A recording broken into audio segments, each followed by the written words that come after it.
Gonna tell you, Robin, that I got a notification that it was being live streamed, if that's what you're still working on. Well, I think we're live now in Facebook, but we want to be able to do a live, it's called a live room in the Circle app. That's what we want to be able to do. So any of you that are not on Circle,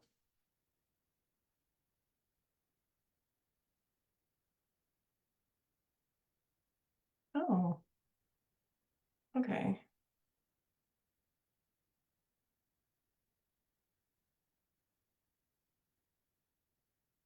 This is so fun.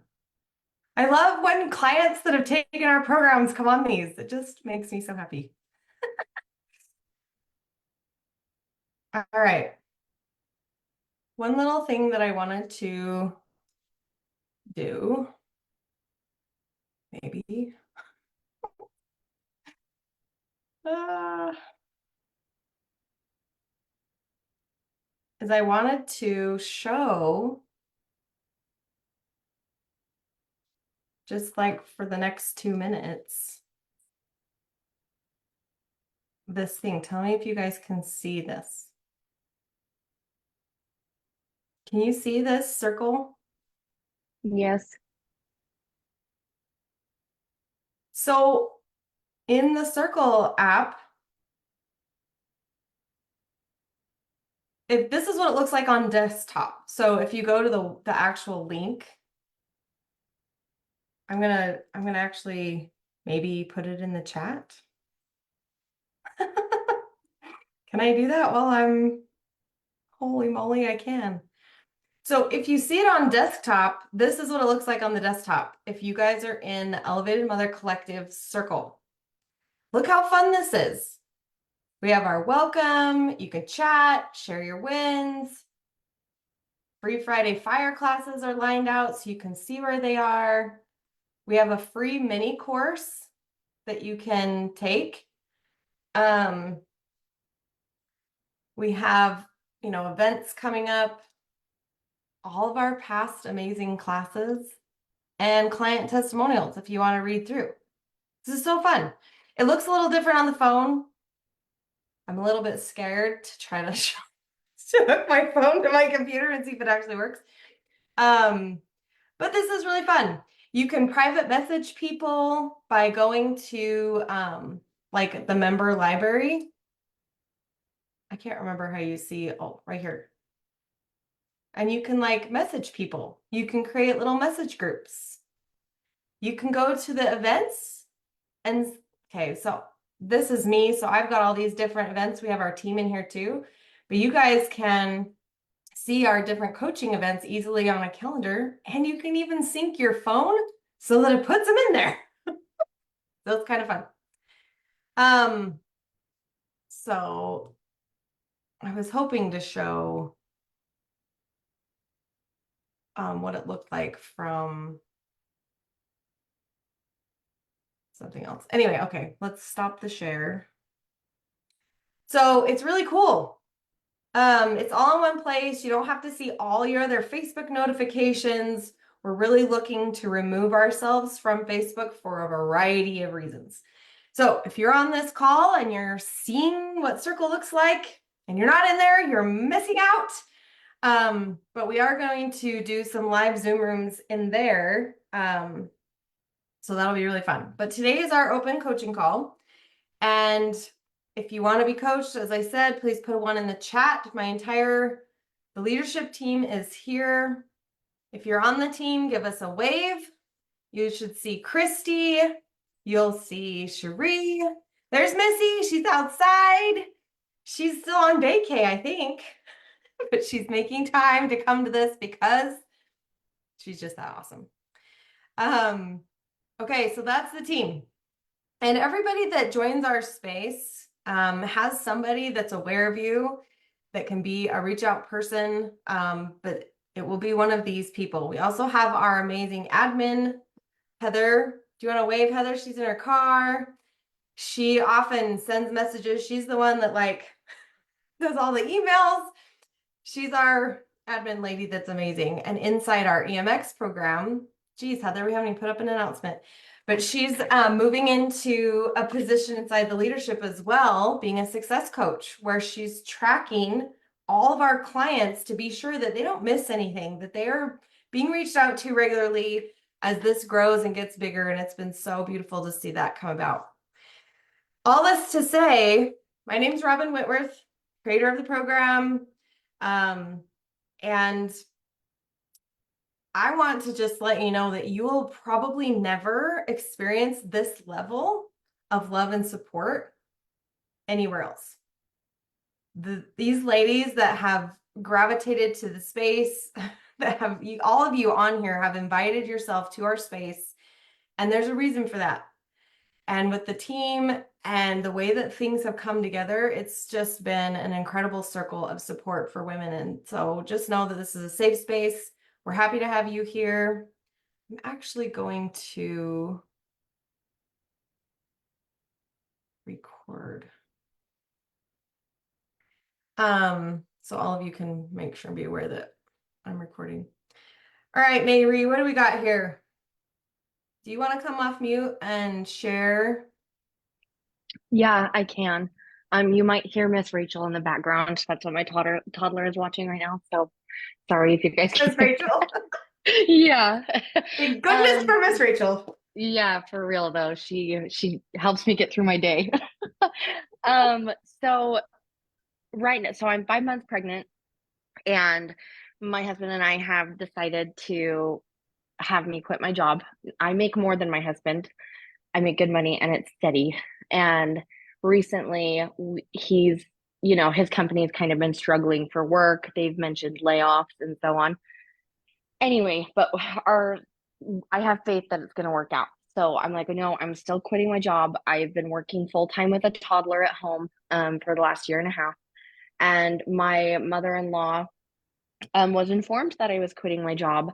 And she kind of was like, well, is he going to be able to do that and go to school? Because he's an electrician's apprentice. He's going to school to be an electrician. And I was like, I think so. She's like, I don't know. That's just a lot for his plate. Like, maybe it would be better if you work. I'm like, I'm not going to work full time. And because my job doesn't offer part-time option. I'm like, I'm not going to work full time with two babies. Like, forget that. But I guess I'm feeling a little insecure and I shouldn't care about what my mother-in-law thinks, but I do. And I don't know how I can choose to get that out of my mind because I don't think my husband is like, oh my gosh, it's not fair that I have to do this. Like he's super on board with me, quitting. I guess I'm just having a hard time with feeling like I am still going to contribute value and add value to our relationship with me not working. And I don't know. I also just have some issues with my in-laws and they have some opinions about me that bother me. And I like want to let them go and not care because I'm starting this new family, like my family, and I shouldn't care about what they think. Anyway, I just would like some guidance on any thoughts that I can, really tune out the voices that don't matter and feel steady in my decision. Thank you. Thank you for your vulnerability. Anybody want to put in the chat a little me too? If you've ever had your in-laws try to come in and write on your family paper? And this is such a beautiful awareness. First of all, good job, right? How many people just react to something like this and then they let the relationship become a fire? So, Mary, beautiful work. Just like sitting here being like, all right, I'm gonna get on this coaching call. I'm gonna figure this out. Team, who's got something that they're like, I have something to share.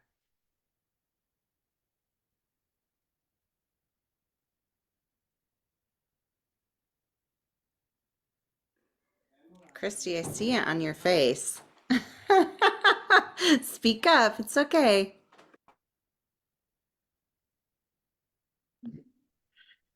There's so much collective wisdom here. It's like, which wisdom do we share first?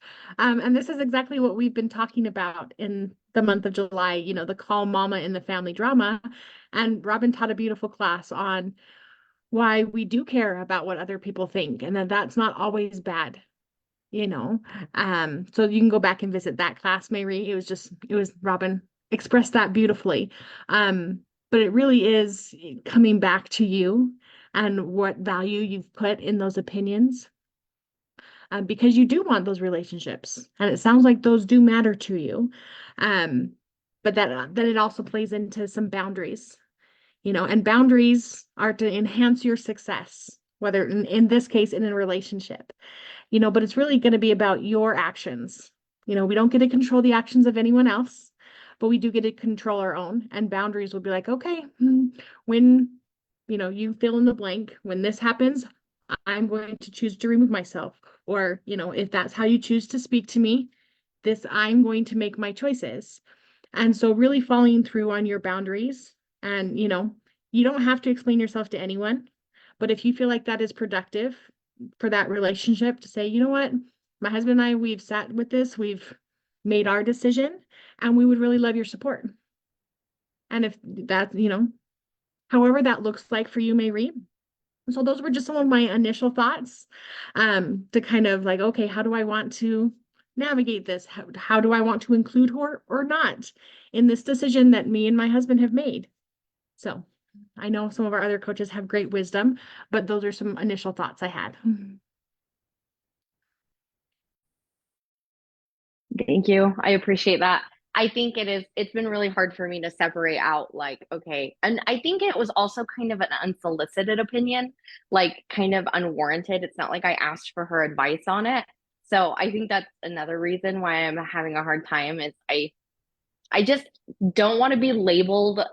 I hate I hate that I feel this way, but I just don't want to be labeled as like lazy or like I let my husband do all the work, even though like stay-at-home moms work their butts off. So I don't really understand their logic with that. But I mean, he grew up in a two-income household. I grew up, I only one. Like our lives are so different, or how we grew up is so different. And so it's just kind of hard when it's like you feel confident about a decision and then somebody gives their freaking opinion without asking. I, I just don't want to be unkind, but I kind of wanted to tell her to shove it a little bit. It's like, okay, well, I don't care what you think, but I also do care because it's obviously still on the back of my mind. So, Okay, I'll share. Mary, because you've been in our space for a minute, I would love to challenge you just a little bit and ask you, you mentioned that you were very confident in your decision. And so a lot of times when we have that clarity of like, yes, this is what I'm doing, these are the choices I've made, you've listed it all out, you've like gone through all the decision, you know, pros and cons, however you make decisions with your spouse.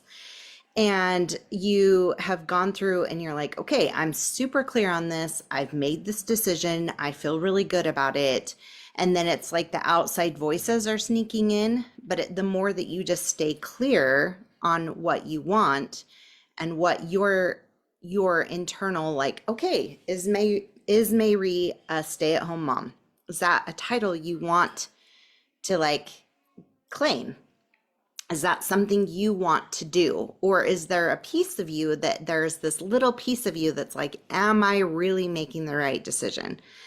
And that little sneaky person's like putting that little wedge right back in, being like, ooh, there's this little wedge of like uncertainty, and they're playing off of that. So getting 100% crystal clear on what it is that you want, and knowing that at any point you could always go back to work, right? Like that's available to you at some point. Maybe it's not the same job, maybe it's a different job, but I would say, are you 100% clear on what you want? Going back to identity, if you went back to the EMB, the Elevated Mother Business stuff, and going back through the identity work, are you clear on what you want? Because that is going to be the piece that, like, once you're crystal clear and aligned with what you want, then it doesn't matter what other people say. It's just like, okay, they can have their opinion, and I'm still going to choose this because I'm aligned with that. That's my thoughts about it.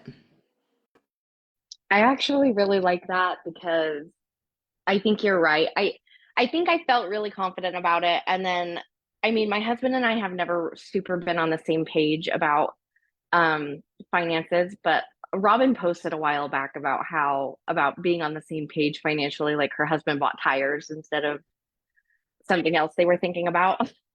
And I was like, wow, I feel like that really resonates with me right now. So, but yeah, no, I think that there is like truth to that. I just think like maybe having, sorry, do you want to be held? All right. Sorry. Um, so I just kind of feel like maybe there's like not really lack of trust, but like just past experience of where maybe my ideas of what we should do with money don't align with his. And then also with the whole like layoffs and everything, just feeling a little bit more insecure about my choice because my job has always been super steady. So I feel like maybe I'm feeling just this responsibility that I don't really want to have anymore over the finances. Um, so I think that that's good. I think that you're right that I need to maybe look into why it's bothering me or why I'm not feeling clear on it and what I want exactly.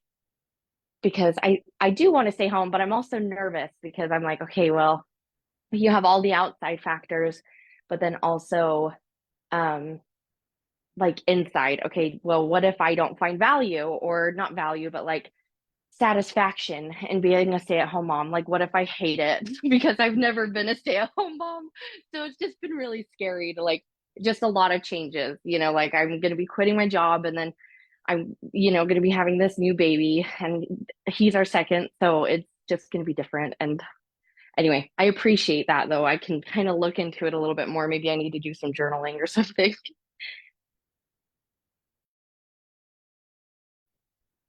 All right. Can I share? Is my internet good? Can you guys hear me? I'm in like a tiny, tiny town. So trying to get my internet to work was a little bit of a crazy moment. Okay, Mary, first of all, so much good awareness on your part. Like so much good awareness of being like, even that you went all the way through, I want to point this out, that you went all the way through to your upbringing and your financial stories. So your husband has this financial story from his parents of two household income, and you have a different story. So there's a lot of great awareness there that I want you to recognize in yourself. So way to go. And that you have a desire to write your own story, right? You're writing your own marriage story. And there's so much vulnerability here as you share with us. So just like Christy brought forward and Cherie brought forward, like as you come to clarity within yourself, then you get to practice my favorite marriage skill, which might be the most uncomfortable one, and that is the skill of vulnerability. So I'm going to challenge you to do some journaling around this and then take it to your husband and be vulnerable and say, ooh, I feel vulnerable here. It's always been this way in our marriage. We're moving into this way. How do you feel about it? This is how I'm feeling about it. Own your feelings. Like you're doing a really good job taking self-ownership here.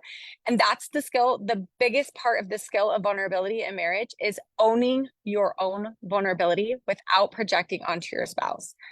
So and I too, I want you to know, Mary, we've connected in a couple of spaces and you and I are very similar. I deeply struggled with the constant contrast of what other people think. And when I started to really develop my identity, and you're in a huge identity shift. So I just want you to recognize that right now too, that like this is a huge shift for you. You're not just shifting from full-time work to stay-at-home mom, but you're shifting from mom of one to mom of two. Your marriage relationship is shifting of parents of one to parents of two. So like this is not small beans, okay? Like this is big stuff. So you get to love yourself and be like, this is big stuff.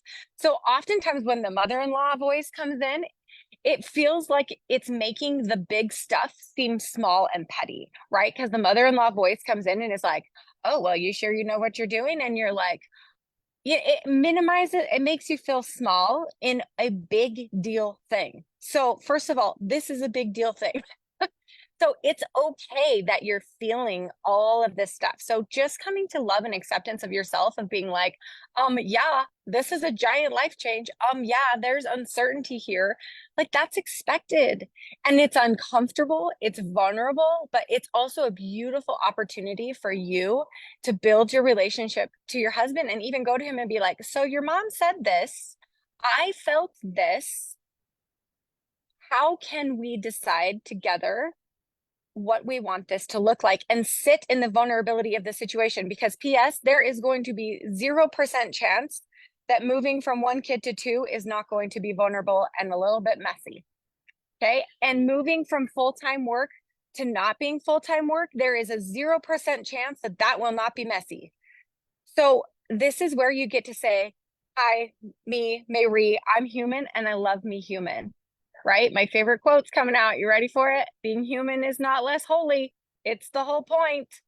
So like sit with your vulnerability and the messiness, and it's okay. The other thing I wanted to point out that I thought it was interesting that you brought up was your, okay, you're all right. We had a milk spill. Okay. This is me being a working mom with 6 kids on vacation and accepting the messiness. Welcome to my life. Oh, you're gonna steal my chair? Okay, that's fine. Okay, one other thing is that this is probably going to be a mirror trigger for your mother-in-law. So your mother-in-law didn't make the choice to be a stay-at-home mom. So this might trigger that for her. So just being aware of that, that she lived a different story and she might have underlying feelings about that, might make her opinion a little stronger and her emotional activation around your life stronger, right? So this is just being aware of other people's stories and other people's choices has really helped me be like, oh, I see that. I see where she might have guilt and shame that she didn't stay home with her kids. And so you get to own your story here and you get to let your mother-in-law own hers. And that I love that Chrissy brought up boundaries. I will tell you, mother-in-law boundaries have not been easy for me either. And I set a mother-in-law boundary last week. And my mother-in-law was shocked. But she also said something interesting to me that I want to share. Just a minute, you have to wait. Okay. And she said to me, she stopped herself and she goes, wow, that was probably really hard for you to say to me. And I was like, interesting that she honored my boundary and I didn't really see that coming. But 2, that she was like, my daughter-in-law had to put me in my place. And I did it with love, but like I was very clear. So just remember that just because she's older than you, just because, you know, she has more life experience, she's still coming from her triggered life experience. So really good awareness around that for you. So that's it. Hopefully that's helpful. Thank you. It is. I appreciate it.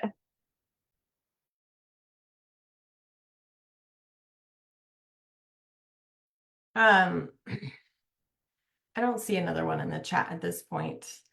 I wanted to bring it around to the principle here.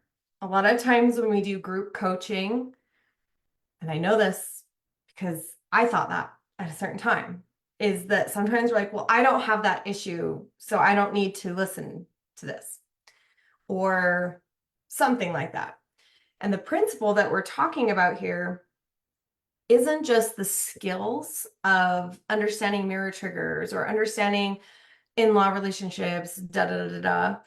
This is actually a principle about receiving the relationships in your life and reframing them. So the skills that all these beautiful coaches have talked about help you do that. But you can do that in any scenario. Whether you're at Costco and somebody like is being so rude to you, they cut in front of you and use that cash register, or they take the last thing of the thing you were clearly trying to get. These things happen to us, we're humans. But being able to reframe and say, oh, what actually is happening here? To pause, reframe the situation, and then we have skills we learn in the EMX, like what is a mirror trigger? How can people do that? Da, da, da, da. But the principle, we can say, I'm reframing and receiving this experience. Every time something feels contrasting and hard, whether you're, guys, all things, job, parents, dad, husband, children, the school, anytime the contrast appears for us, it's an opportunity for us to decide, how am I going to be right here? What's the story I'm taking from this moment? Because that's us writing our life story. So if she's going to reframe, Mary's been coached beautifully on multiple ways she could reframe this. Then we can go into receiving, saying, oh, my mother-in-law saying that to me helped me have compassion for her story that she's struggling with. This helps me and my husband come together. This helps me with my boundaries. This is like, this whole thing brought about for Mayri a beautiful opportunity to practice skills and to learn things that she wouldn't otherwise if she had just written it off and reacted. It became nothing. So it's beautiful to sit and reframe and receive. And furthermore, she can now, if she chooses to, the reframe of like, oh, I think my mother-in-law is actually feeling threatened by my choices and lifestyle because they're different than what she would do. We can send love to that. We can develop compassion and be like, oh, this is what I can do for this woman. I can serve and love this experience alongside her. And it's actually, you can send a lot of gratitude. Thank you for saying that to me so that I could learn this today. Like, that's the more emotionally mature skill or principle, is learning to, as Jesus said, we love our enemies, is because they always teach us something every time, every single time. And so that's something I wanted to be sure and share, is that we can reframe and then receive. And that's principles you can use in many different scenarios. Oh, thank you, Megan. She says she likes my necklace. Mandy, what do you got for us?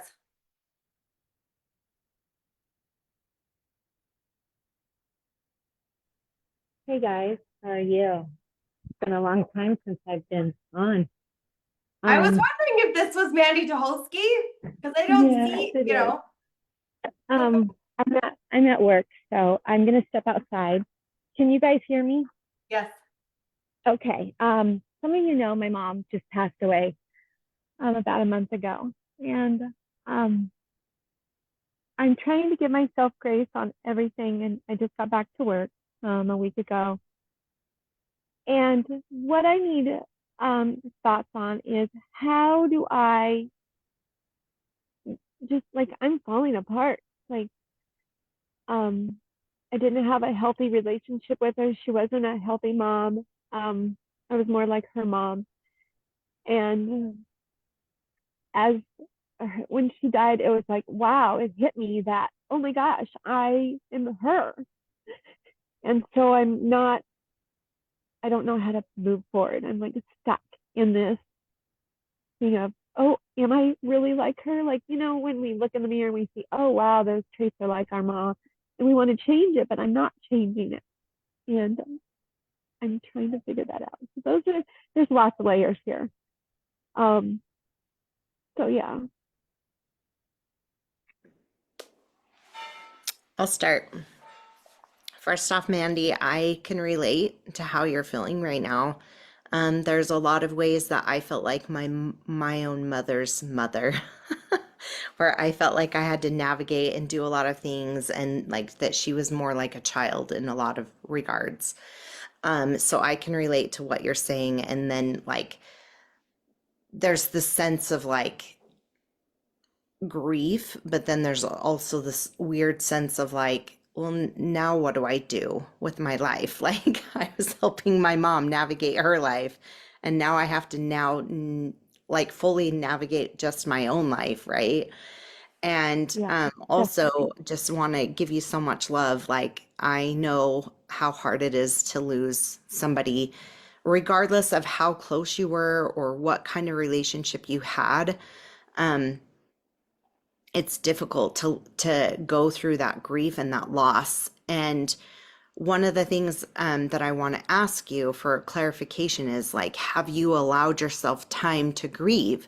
Knowing you well enough to know how busy you keep yourself, like you just keep yourself so busy and line everything up and vacation, and then you were on summer break and fitting in all the things.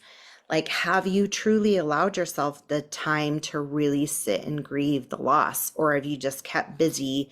If I just keep myself busy enough, then I won't think about it. And then it's in those pockets of time where you're just sitting alone that it hits you and you're like, oh, no, no, no, I don't want to feel it. It's too hard and that's too much. So I want to ask that clarifying question. Have you allowed yourself to really sit in the grief of the loss? So I went out of town by myself up north and just sat for a little while.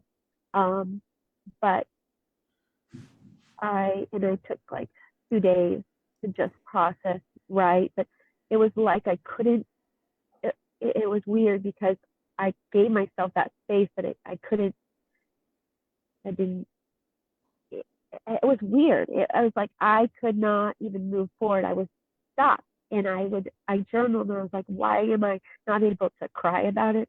Why am I not? I mean, and then I get back to this busyness. And then like you said, there's these moments, like I got to work and I just felt like, what am I doing? Why am I doing this? Why am I a teacher?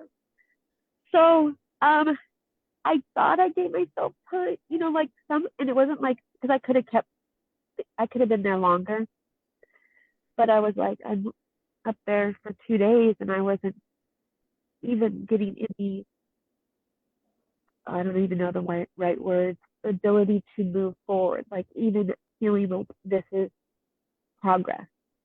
Yeah. Yeah, I get it. And the second question I have for you is you mentioned a couple of times in what you said that you felt like you were like your mother and that you were an unhealthy mother like your mother. And I want to challenge you to ask you, is that true? Because I know from working with you very closely that you care very deeply for your kids. And so I want to challenge you. Is that true? Is it true that you are like your mother in the ways that you're thinking that you are? Well, I feel like I'm a good mom, but I feel like that lately, with all that's going on and with my health, I'm not able to process. So my daughter has to have to remind me on things or say things, not like paying my bills or anything like that, but she'll have to repeat herself. And halfway through the conversation, I'll realize she's already told me this. This is her third time to tell me, I'm like, so I go into that shame and guilt because my processing is not working lately. And that makes me angry. My mom was 70. I'm 50. So I shouldn't be processing at that like an old lady. And so it makes me angry. And I like my mom, I close off. I don't have close relationships with people. And I don't want to be that way. I'm a very extrovert person. I'm very people oriented and I'm not connecting. So there's that other thing, that piece that I'm like my mom. So Yeah, I see that. I can see that you're in freeze mode in a lot of ways. And so recognizing that what you're going through is a trauma response, like your brain not retaining what you need is a trauma response. It's stuck. It's like stuck there. So um I'm gonna let the other ladies talk, but is it okay? Do I have your permission to like kind of work on you physically? Do I have your permission to work on you physically to help get some of that energy unstuck? yeah, Okay, that would be good.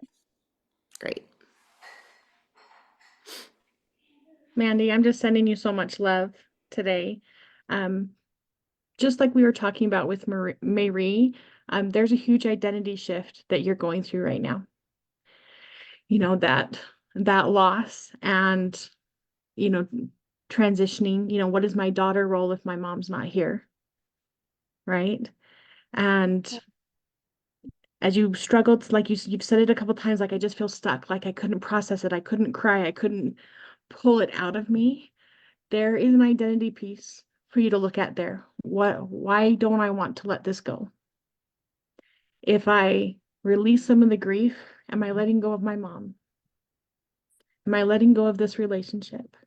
What does that mean about me if I can just move through it and let go of it? Does that mean I didn't love her? What does that mean? So that might be worth some exploration for you as you are going through this huge identity shift without your mom. And I'm sending you so much love, Mandy. I feel you right now. And then there's some identity, as you go about, am I like my mom? And what does that mean about me? But you always have a choice, Mandy. And you've done this work. I know you know.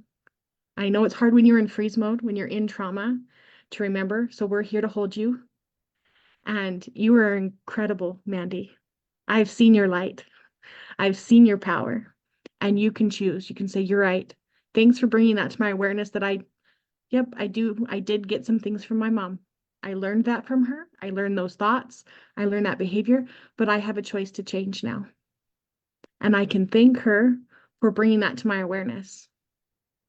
You know what? That's not what I want to be. I want to choose something different. I'm going to choose a different path. And you can heal that whether you're 20 or 80 or 65 or no matter, there's no age limit for when you can decide to choose a different path than your family, than your mother. And there's a lot of power in that choice for you, Mandy. So just sending you lots of love as you navigate this big transition in your life. Thank you.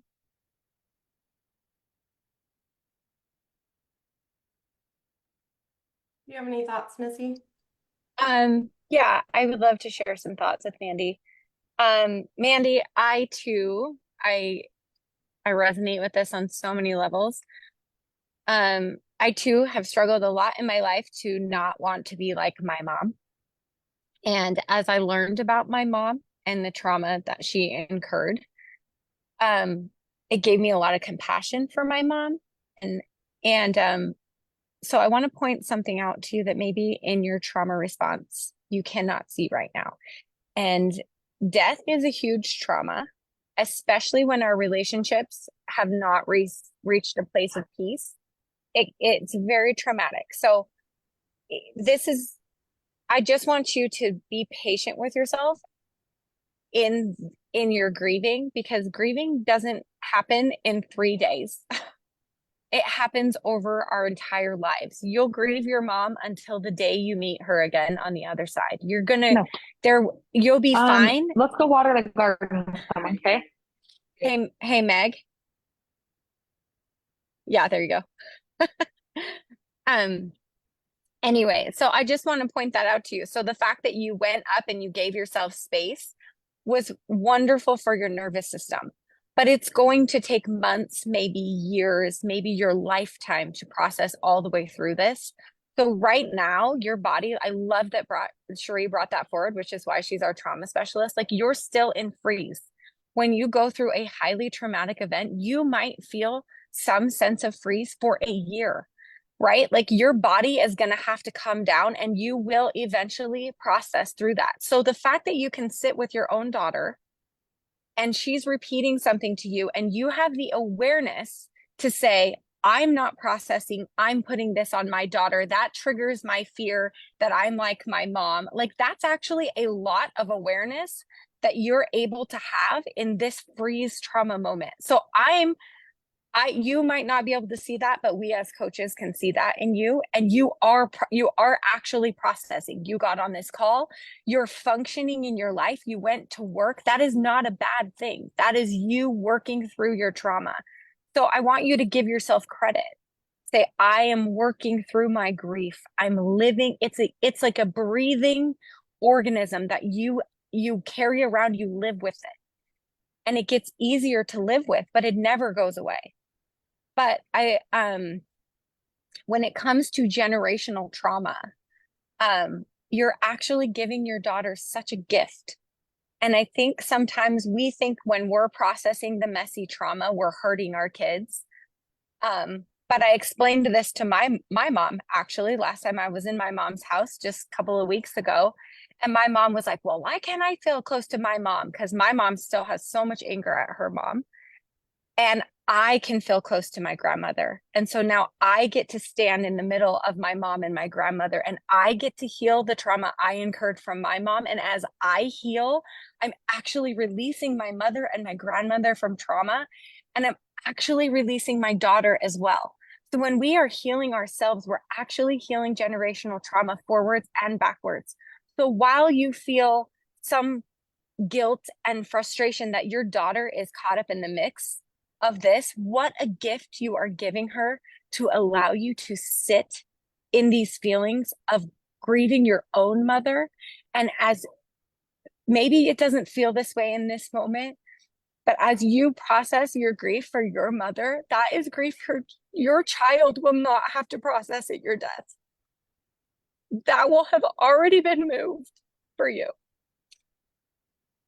for your daughter. So like you doing this work for yourself is so important for your daughter. You're owning that you want deep, beautiful relationships with your children, even if that feels messy and hard and you are a human being that doesn't get it right all the time.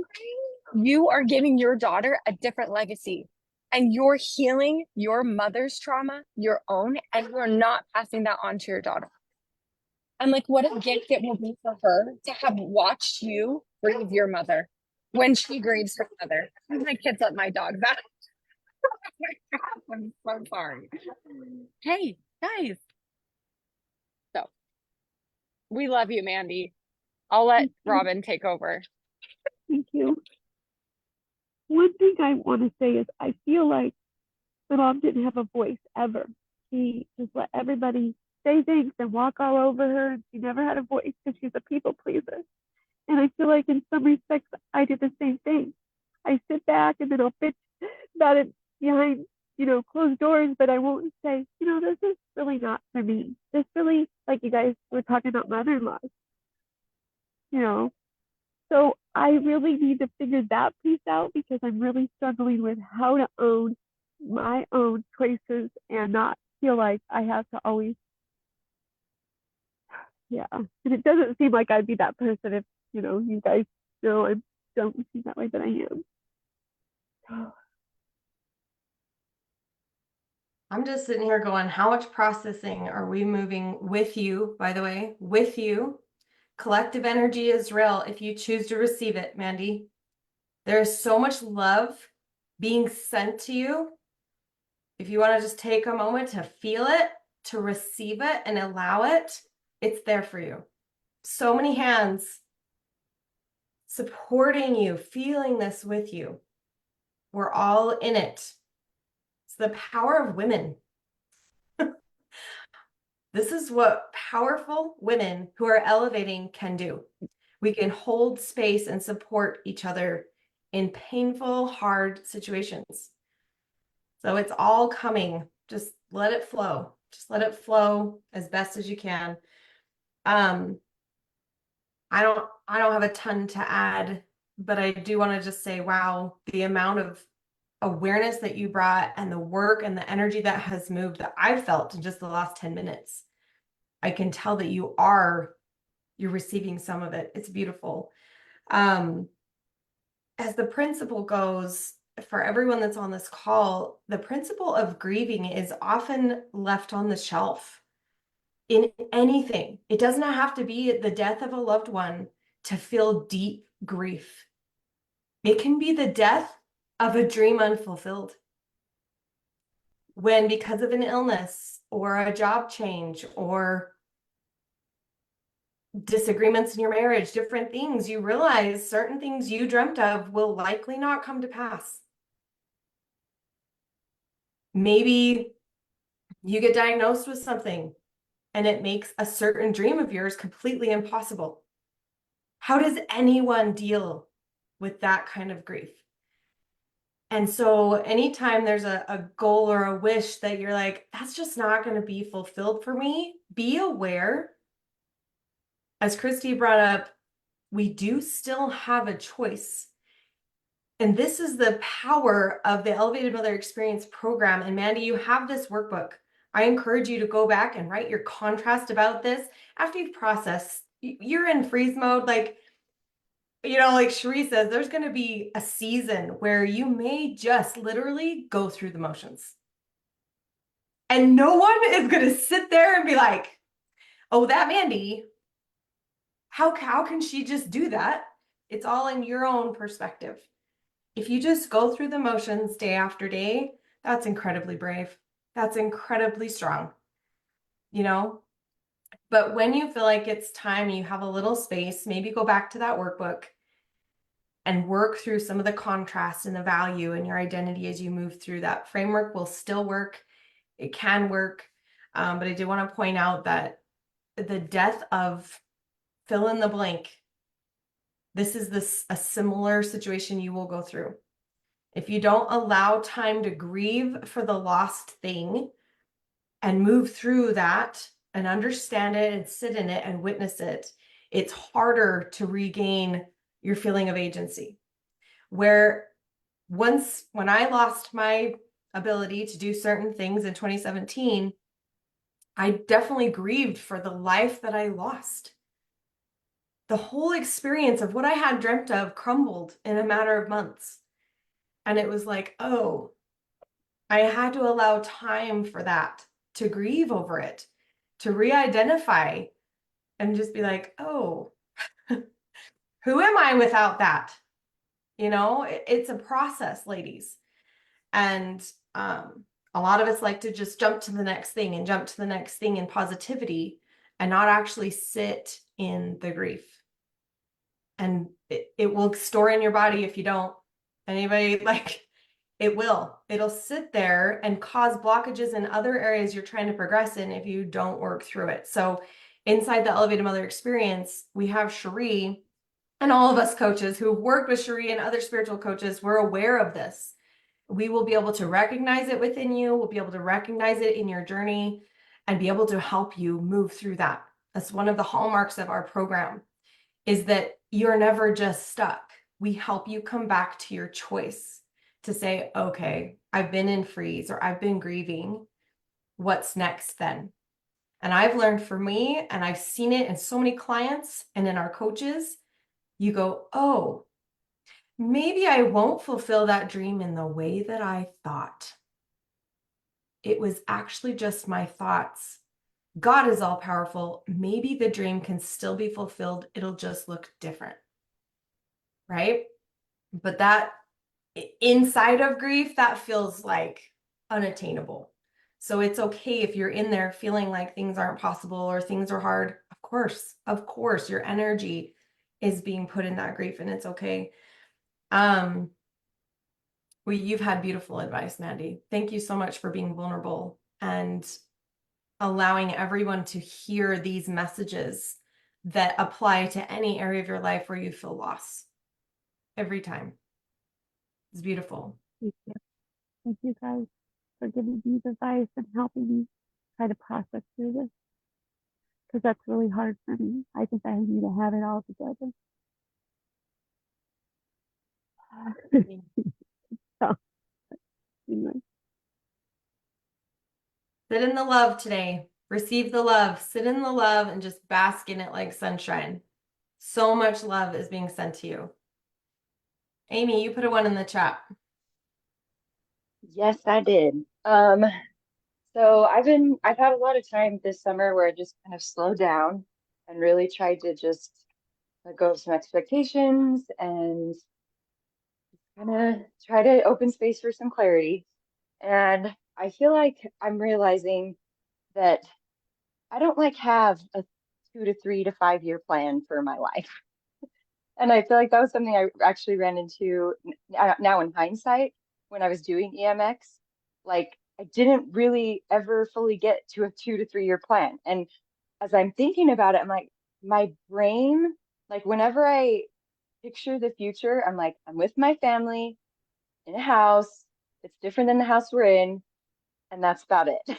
Like and my brain doesn't really think that far ahead because I'm kind of like go with the flow. I'm open to whatever. Um, anyway, and I'm feeling like I'm trying to like, can I just be okay that maybe I don't have a 2 to 3 year plan and that's fine? Or is it like, is that really something that I should come up with? But I kind of like to just, I don't know, as I've learned about myself, I kind of just like to go with the flow, but I also realize like in a lot of the posts that you share about the idea of agency and God likes to be invited um and at the same time I also feel like there's things in my life that like I did not consciously choose, and I guess there's some unconscious choosing happening. But like opportunities were presented to me that I didn't put in a plan and maybe thought of once a year before. But then it's like God's like, here, you want to try this flavor of ice cream? I'm like, yeah, sure, why not? And then like there's another flavor of ice cream that comes down the conveyor belt. I'm like, sure, let's try that one. Rather than like, I want this, and this, but I just like to try all the things. So I don't really, yeah, I don't have a plan. And I'm just trying to be like, is that fine? Or do I need to get a plan? Am I not using my agency to its fullest because I'm not picking something? So, yep. Well, I'm listening to you process through this, and I'm thinking there's lots of great answers right there. Would you mind mirroring them back to me? Because I don't know that I'm hearing them as answers. Sheree, I did was you have just gonna something? say that. I was just gonna say, wow, Amy, there's so much good awareness in there. First off, I just want to, I know one of the things that you came into EMX for was to let go of some of the checklists. So I want to like applaud you and be like, Amy, you've done it. You broke through the like checklist mentality, which is what you literally came in going, I don't want to live by a checklist. I don't want to like live in that masculine energy, right? Like for those that may not be aware, we have masculine and feminine energy. It looks like a yin yang in my brain, that's what it looks like. But it's like a good flow, right? You have a good balance. So I would say, Amy, like maybe what you're doing is Oh, exactly what you need to be doing is like just living more in the flow. And I love that you're like recognizing like, oh, God's given me this flavor of ice cream and so I'm partaking of this and that tastes good. And then another flavor comes along and I'm like, okay, why not? Like I love that for you. Like I love that so much for you. As a matter of fact, I'm like over here like I can't stop grinning because I'm just like, yay, like because I know that you have worked so hard to get out of the masculine energy of do, check, check, check, check, check, right? And yeah, this is more flow. And I yeah. say, like, there's a time season, right? And maybe you're in a season right now where that feels so good. And there might be a season down the road where you're like, okay, I'm ready. I'm ready to start set some goals and really work to achieve it. And Amy, we all know you can achieve whatever it is that you want. We all know that you can because we watched you do it. So Mhm. I'm over here, like, I'm like getting full body chills for you. Like, just like, oh my gosh, I'm so proud of you. Like, this might just be that season where you're like, yeah, I'm living in flow and it feels so good. But there's this like back part of your brain that's like, remember me back here? The person that used to check all the boxes every day. There's Uh-huh. you've redone those pathways. It's not a 5 lane highway anymore. It's like you've rerouted some parts in your brain, right? And the brain mapping Yeah. stuff that we work on in EMX. So I'm over here applauding you going, "Mhm. Yeah, live in it. Live in the flow, like live in the moment. Living in the Hmm. moment is something I'm still striving to do. And so I just want to applaud you. If you have reached that level of feminine energy, and radiating it, and Missy and I have been talking a lot about this the last little bit, radiating in the feminine queen bee energy and becoming more magnetic in that feminine energy and flow, you might already be there, friend, and I'm just gonna applaud you for it. So I love it. Well, thank you. Maybe down the road it will look different for you, but I say ride with it. Look, Misty's like, yes, we have. We've been talking about this. I'm gonna come on and share some of that. So Misty's got a lot of wisdom in this area. Thank you. I will receive that and receive that victory and lean into celebrating it rather than like, no, I still should be doing this, because like I really am enjoying the phase that I'm in, and I feel like I'm really able to be like, yeah, this is what I want for next month or next week. But beyond that, I'm like, who knows? We'll find out when we get there. All right, I'm just going to share a quick piece of wisdom. And this is a skill. In the feminine energy, life will only get as good as you can stand. So you're in it, you're experiencing flow and joy and peace. Like you posted the other day, the picture of you like doing your paint by numbers. Remember? Mhm. And I was like, she's like, it was just funny. Like I had this like emotional reaction to your post because I just know that that's what you wanted, you know? And so allowing, now you get to be in the energy of allowing. Feminine energy it's also a faith energy. So us doers, I'm a doer too. I've had to learn this skill to let go of the check boxes, to be in an allowing flow. Allowing is actually you're actively participating. It feels sometimes like you're not. So the box checker in you is like, I'm not doing anything. I got to be doing something. I got to be striving. Can you shift your belief to believe that life, like Robin taught me, life can feel easy. Life was meant to be happy and joyous and peaceful. Can you allow yourself to be happy? Like, allow yourself to be that kind of woman that sits in such full faith that she trusts that when the goal that she wants is within reach, it will just appear. You're going to wake up one day and be like, you know, I really think that we should buy that house down the street. And then God is the way, right? When you become that free, open conduit, the goals will appear, right? Like you're going to brush up against something, like you actually do a lot. It's just that you're now in your allowing season and you're like, wow, I feel like so happy and free and like joyous. Like, geez, should I be stressed out? Like, so like, believe it, pick it up and be like, I believe that I'm a woman who deserves to live an extravagantly miraculous, full, joyous, happy, peaceful life. And let yourself have it. Like, you know, like pick it up. Like we talk about in the EMX, like take the compliment and put it in your chest. So when you're in a moment, when I went through a really anxious, depressed season of my life and I started to feel better, I started practicing that like scoop method. So like, right, I was like, oh my gosh, I feel happy right now. And it was such a contrast that it like was an awareness. So when you're in a moment of flow, be like, I'm in flow and I feel happy and peaceful and abundant and all the things that I ever wanted. And I am going to allow it. And I am going to receive it. Pick it up and like, thank God in the moment for it. Be like, thank you, Jesus. I am feeling it all. I receive it all. Because a lot of times in Christian life, we believe that life should be suffering. And the truth is when we believe it and we're living in full faith, we don't have need. Like we're not living out of this desperate need to make it different. You're just living and allowing. And it's beautiful. So when you feel it, pick it up. Thank God for it with gratitude and let yourself have it. And when you get a desire, because if you trust God fully, your goal will show up as a desire for you. Maybe that's to start a charity. Maybe that's to volunteer your kid's school. Maybe that's to get a job. Maybe that doesn't matter.